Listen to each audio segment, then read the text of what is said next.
જય શ્રી રામ. રાવણ પ્રભુ શ્રી રામને પૂછે છે હારવાનું કારણ. જોજો રાવણ તર્ક કઈ રીતે વાપરે છે, ગમે એમ તોય જ્ઞાની હતા. અને પછી પ્રભુ શ્રી રામ શું જવાબ આપે છે. રાવણ સૌથી પહેલા કહે છે કે હું બ્રાહ્મણ કુળમાં છું, તમે ક્ષત્રિય કુળમાં છો, કુળમાં હું તમારી આગળ છું.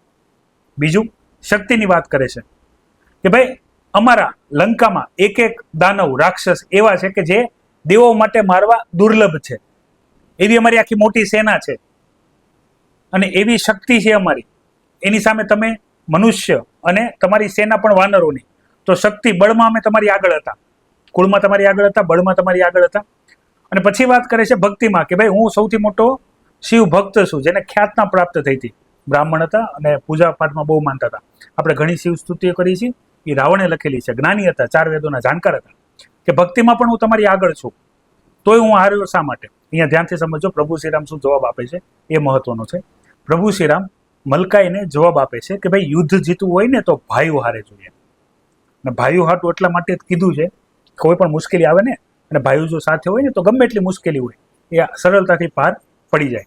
અને ભાઈઓ માટે કીધું છે કે ભાઈઓ ભેગા જમજો ભલે ઝેર હોય, ભાઈઓ ભેગા જમજો ભલે ઝેર હોય, રહેવું તો ભાઈઓ ભેગું ભલે વેર હોય.